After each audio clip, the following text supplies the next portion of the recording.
The fourth question: why is it said that life is stranger than fiction? Because life is. Fictions are only reflections of life. How they can be more stranger than life? Fictions are only parts of life. Life is a very complicated whole. Does not begin, does not end. Your fiction starts and ends. I know a person who always reads his novels from the middle. I asked him, what is the point? He said, this way you remain more in suspicion. The end is not known, the beginning is not known. If you start from the beginning, you are only curious about the end. I am curious in a double way. I enjoy it more totally. Life is like that. It is always in the middle. You are always in the middle. The beginning is not known. Religions have tried somehow to supply the beginning. All those philosophies, how the world began, are just nonsense. Because the world never began. It has been always in the middle. That is the mystery. But the mind hankers for the beginning, and then there are people who supply the answers. They say on a certain date God created the world, and what he has been doing before that. Just sitting there stupidly. And how long he has been sitting. Christians say God created the world exactly 4,004 years before Jesus. On a certain Monday he started and ended by the Saturday evening and rested on Sunday. Then what he was doing before that? Immense eternity. He must have got bored. In fact, must have committed suicide or must have gone mad. The world never began. How can there be a beginning to the total?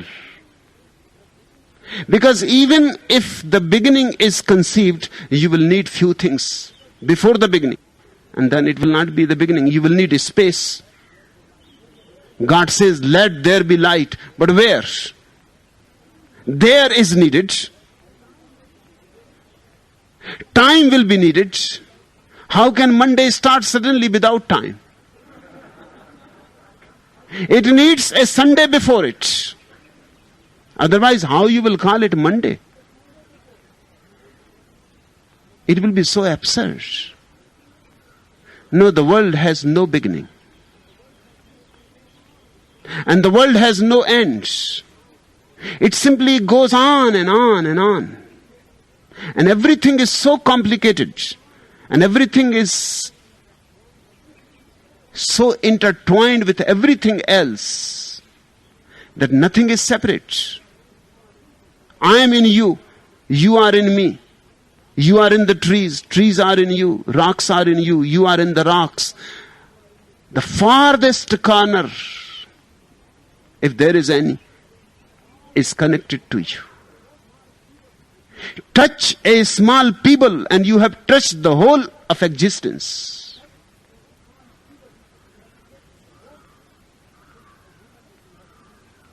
Kiss a woman and you have kissed the totality. Because that woman is part of totality. When you kiss a woman, you have kissed her mother too. And the mother's mother. You may not like, but nothing can be done about it. And millions of mother-in-laws standing in a queue behind your woman from the very beginning. And you have kissed also the child that is going to born to the woman and the children's children and the whole future. Because the woman will go on reverberating. She will live in the daughter and the daughter's daughters. And she will go on living in millions of ways. When you kiss a woman, you have kissed the whole past. And you have also kissed the whole future. Touch reality anywhere and you touch the total. And the total is so immense, immeasurable. Life is very strange because it is a great mystery. I have heard about a certain doctor, a smart ass. Once upon a time, there were two young men who became close friends. While sitting and talking at lunch one day, much to their surprise, they discovered that they were both in treatment with the same psychotherapist, Dr. Smartass. As they compared notes, they agreed that the doctor was competent and helpful. He was also maddeningly composed and pompously sure of himself. If only there was some way to shake him up, to make him feel as unsettled as he made them feel. Gleefully, they hit upon a scheme to unhorse the good doctor. Together, they made up an elaborate dream, rehearsing the telling of it until each could present it as his own. That Monday would be the day of reckoning. The first young man would go in for his appointment in the morning and tell the therapist his dream. His friend would repeat the performance in his own session that same afternoon. Let us see how Dr. Smartass would handle that one. On Monday, the first young man went to his session, told his carefully rehearsed dream. He hid his secret glee as he had the therapist worked on interpreting the dream. That afternoon, his friend gave a brilliant, straight-faced performance as he too recounted the dream as if it were his own. Every detail of the second telling was the same as the first. He was delighted to see an uncharacteristic look of bewilderment come across the therapist's face. God, that is strange, said the doctor. That is the third time today I have heard that exact same dream. Life is strange. Things really happen here.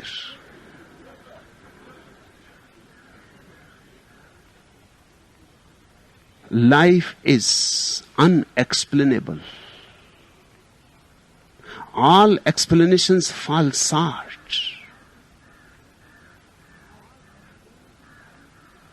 All explanations are stupid, silly.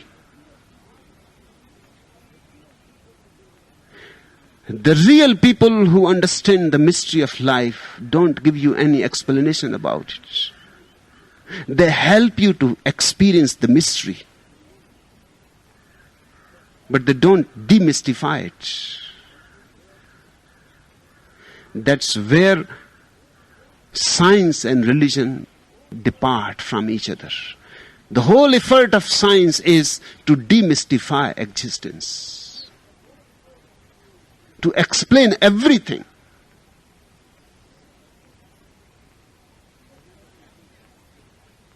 And whenever a thing is explained, the wonder is lost.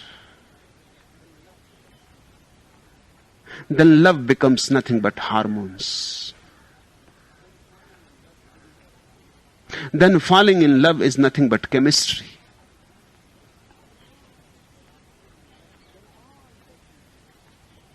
Then all that you do and all that happens to you becomes very mundane, very ordinary, very superficial, not worth doing really. Just think, you are falling in love with a woman because of your chemistry. Because certain chemicals are released in your body. Certain hormones are moving in your blood. That's why you are feeling sexual, attracted. If those hormones are taken out, If that chemistry is changed, you will not feel attracted. All love will disappear.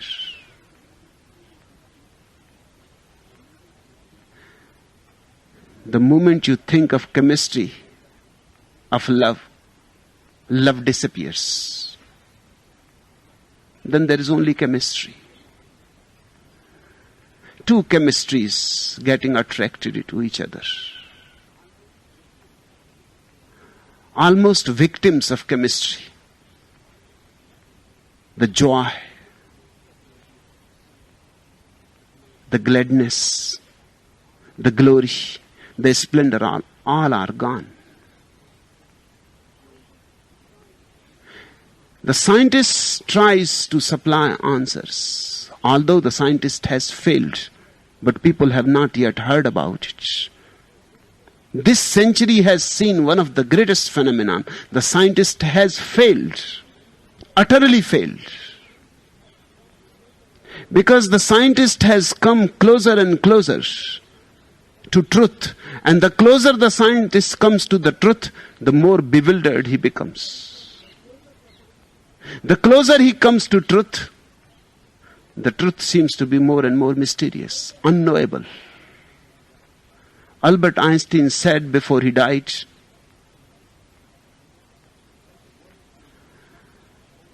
that the world to me is now more unknowable than it was when I started my work.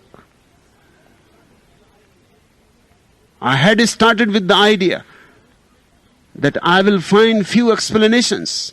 I will make things better explained a little bit, but I will help to create few explanations. But all those explanations that existed in my youth are no more there. I am simply bewildered. I am dying not as a physicist but as a mystic. And next time, if I am to come back, I would like to be born as a plumber rather than as a physicist. A great statement. Because the plumber knows more about the mystery, lives it, enjoys it.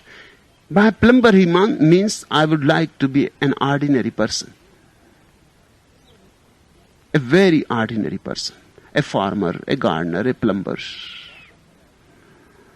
I would not bother about demystifying existence. I would rather live it, experience it. I would rather sing about it and dance about it. Life is strange. And that is the basic contribution of religion to the world. Religion helps you to go into the mystery without demystifying it.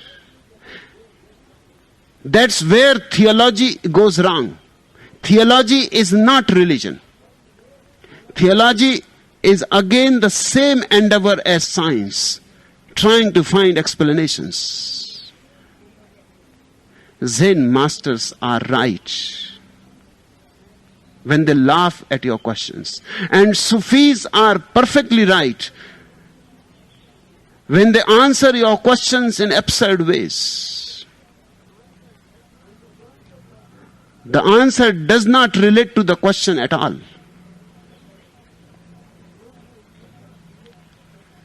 If you become puzzled, it is a great step. If you forget your knowledge, if you unlearn your explanations, it is really a great step towards God. Live without explanation, and you will live a religious life.